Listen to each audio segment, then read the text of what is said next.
তো গাইছ এতিয়া বিদায়ৰ সময়ত যিখিনি নীতি নিয়ম কৰিব তাৰ বাবে আমি সাজু হৈছোঁ।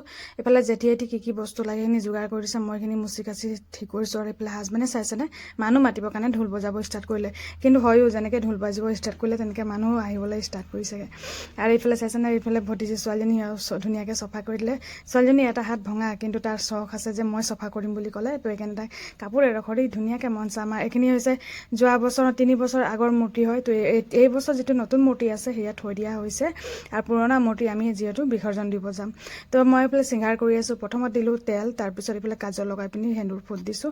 সকলোকে দিম, বেউলাকো দিম, লক্ষীন্দৰকো ফুট চুট দিম, তেল চেলাইছে সেইখিনি লগাই ল'লোঁ। আৰু এতিয়া লগাই মই এতিয়া চাউল দি এইফালে আমাৰ চুমান কৰা বুলি কয়, চুমান কৰিছোঁ দুবৰি বন লৈ, ফুল চুল চব দি ল'লোঁ। তাৰপিছত এইফালে এতিয়া গাখীৰ পানী খুৱাইছোঁ, মানে সম্পূৰ্ণ বিদায় দিয়া নিচিনাকৈ যিখিনি নীতি নিয়ম আছে সেইখিনি ধুনীয়াকৈ কৰিছোঁ।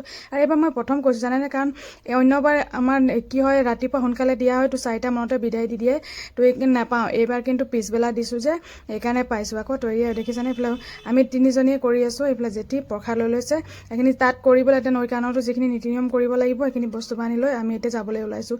আৰু আমাৰ ওচৰ চুবুৰীয়া আহি সকলো সাজু হৈছে চাইছেনে, বহুত সুন্দৰ সুন্দৰ গান জড়িছে। আৰু গানবিলাকো শুনিও ভাল লাগিছে জানে। বেউলা লক্ষীন্দৰ গান কোনদিন শুনাই নাছিলোঁ, এইবাৰ শুনিছোঁ। মোৰ মিনি ব্লগটি চাই আপোনালোকে কেনে পালে নিশ্চয় জনাব। ভাল লাগিলে like comment share and subscribe কৰিবলৈ নাপাহৰিব। আৰু নেক্সট মিনি ব্লগটো নিশ্চয় যাব, তাতো আমাৰ বহুত সুন্দৰ সুন্দৰ আপোনালোকৰ নীতি নিয়মবিলাক মই শ্বেয়াৰ কৰি আছোঁ। আৰু চাই থাকিব। আজিয়ে গ'লে মোৰ ইউটিউবৰ চেনেল ছাবস্ক্ৰাইব কৰা নাই, সোনকালে ছাবস্ক্ৰাইব কৰি ল'ব।